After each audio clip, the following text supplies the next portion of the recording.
Hello again, Janine Cammarata, and we are here with Chapter 5 of the Puzzle Quest Shimmer's Eggs. In the last chapter, Rose found out what her gift from Shimmer was. Grew some gills on her neck and she could stay underwater and swim and see clearly. Pretty cool gift. And now they found the second egg. So let's see what happens in Chapter 5. Peter placed the egg next to its sibling and stepped back. This egg had turned an iridescent color and water oozed from it no matter how many times it was wiped. "I found my powers," Rose told Merryweather. Merryweather hugged Rose and said, "I am happy for you. Your patience will bring you many rewards." "We're running out of time," Luke said. "We have to leave now." Merryweather smiled at Luke. "You are stronger here." Luke nodded sheepishly. Everyone else was surprised that Merryweather had said the very thing that they had been thinking. "I hope this means your wish is coming true. Thank you for keeping your friends safe. All of you have done well. Until next time."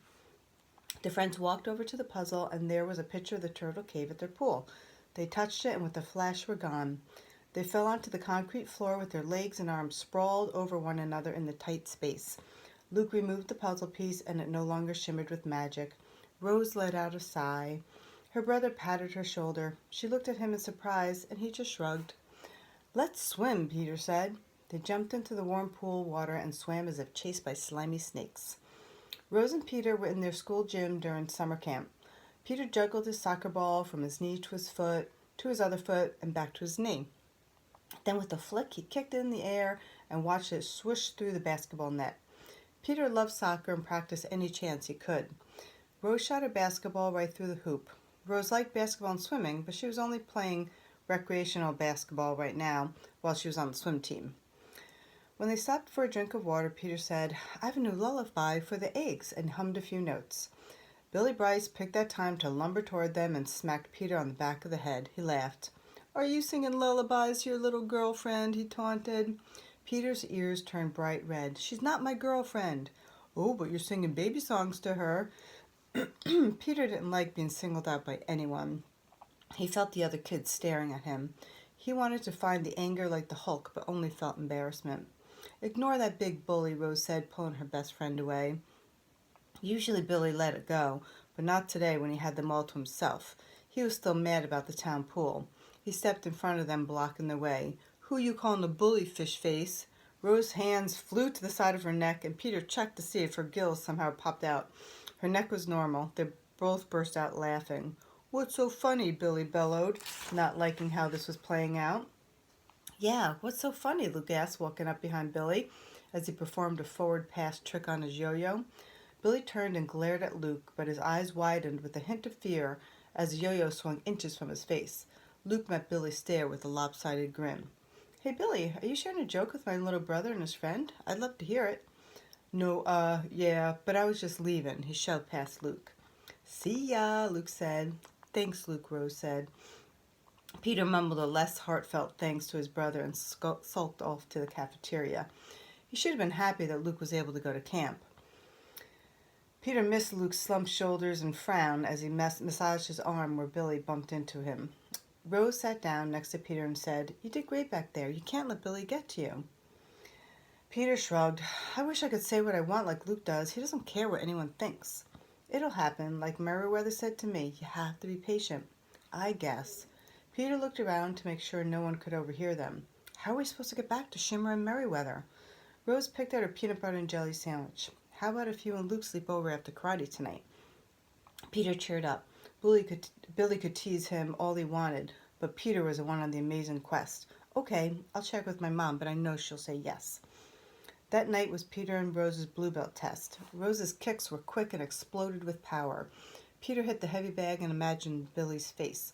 He always felt stronger, more confident when he wasn't the center of attention. He wished he could remember what he learned in class when he really needed it. Rose went first for the self-defense part of the test. One by one, her fellow classmates would attack her by grabbing her with one or two hands. "Grab Art too," Instructor Adam yelled. A fellow student named Kim grabbed Rose's gi top with both hands. Rose stepped to her left and did an inside block with her right hand, then chopped Kim's neck and ended with a kick to her midsection. Kim grunted as Rose's kick hit its mark. No one wanted Rose's kicks to connect. It was Peter's turn. An older student grabbed his gi and wouldn't let go no matter how hard Peter hit his arm. With quiet assurance, Luke said, "You can do it, Peter." "Peter, remember to ki, even when attacking. Be strong and believe in yourself," Instructor Adams said. "Grab Art 8." Mark stepped forward and grabbed the right side of Peter's gi with his left hand. Luke was close by and said in a low voice, "Remember what you were fighting for." From the look on Peter's face, Luke knew his little brother was thinking of those eggs. Peter made a mean face and yelled. He yanked Mark's hand off with ease and stepped back into a horse stance as he knocked Mark off balance onto the ground. Luke patted Peter on the back and said, "Now I'm scared." After another hour of kata and sparring, Rose and Peter stood at attention. Instructor Adam and the other teachers presented them with their new belts.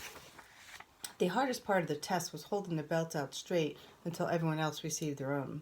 "That was great," Rose said as she tied her belt around her waist. "Yeah, but hard," Peter added. "I'm glad it's over." Rose and Mark's mom brought all four of them to the house. Peter packed the puzzle in the suitcase between his pajamas. The kids ran upstairs announcing they were going to build Legos. After he took his medicine, Luke joined them. They went to Mark's room and spread the building blocks all over the floor. Mark and Luke got involved in building a castle like the one Merryweather lived in, as well as different areas on the map. They had Vikings set up as Trollocs. They were the Lego knights who would defeat them. Rose and Peter rolled out the puzzle. It had changed to display fancy tents set up around an open field. "How does it do that?" Rose wanted to know. "Must be magic," Peter said, shrugging. They slid the puzzle under the bed for later. When it was time to go to sleep, they hurried to brush their teeth, put on their pajamas, but had their clothes ready for when their parents went to sleep. Peter slept on the floor in Rose's room while Luke was in Mark's room. They all lay awake, quickly closing their eyes when Rose and Mark's mom peeked in on them. Finally, they heard her go to bed. Low sounds from the TV filtered over to them. Rose snuck out of bed and quietly opened her parents' door. Both were asleep with the TV still on. She closed the door and whispered to Peter, "Come on." Peter went into Mark's room while Rose got dressed. After Rose changed, she snuck into her brother's room and closed his door. The puzzle was on the floor. "Ready?" Luke asked. They all nodded, barely able to contain their excitement. Luke placed the last piece. Within seconds, the puzzle came alive and Merryweather stepped out of a tent. "It is so nice to see all of you again," she said. Her eyes were sad with dark circles under them. Shimmer flew up into the air and landed on the Yankee ceiling fan above them. She hopped from blade to blade and then settled on Mark's bed. "You don't look very happy," Rose said. "I am not, Lady Rose. What happened?" Merryweather smoothed the folds of her burgundy dress lined with black trim, and her body shook as she took a deep breath. "Lord Tam has called a tournament." "Wow, a tournament," Peter started. "We always go to the Renaissance Festival and they have jousting and live chess games."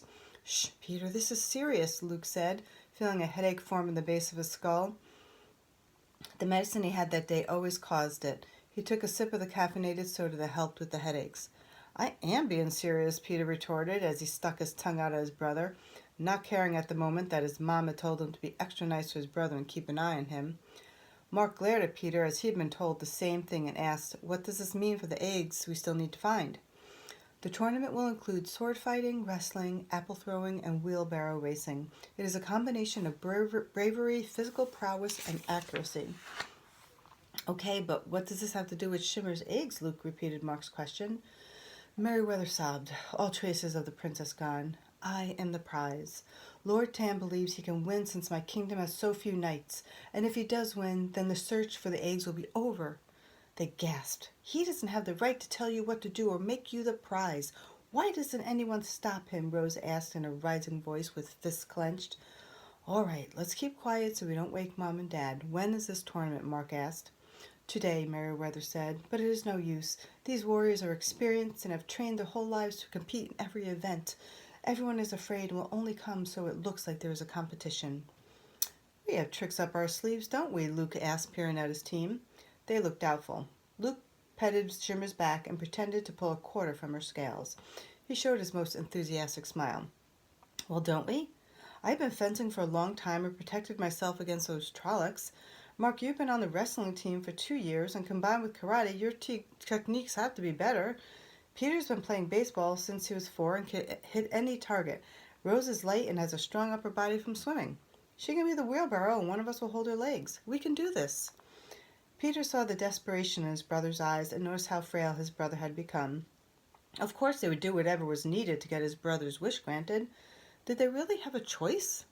A determined smile spread across his face. You're right, Luke. We can't doubt ourselves, not when so much is at stake. Luke looked at Rose and Mark. Well? Rose was excited, but Mark was still skeptical. I don't want to let anyone down, especially you. The only way you would let us down is by not trying, Luke said. Well, all right. Great, then let's go. We have a lot to do so we can continue searching for the eggs. Meriwether wiped the tears from her eyes and smiled at her friends. It gives me great joy to know each of you. I am honored by your determination. Thankfully, I can be there with you since Tam invited me, and he is the one who holds the curse. Now let us go. Touch the puzzle, if you please. Short chapter, but packed with some excitement. They'll be going on a tournament, and we'll see what happens next in Chapter 6. Until then, bye-bye.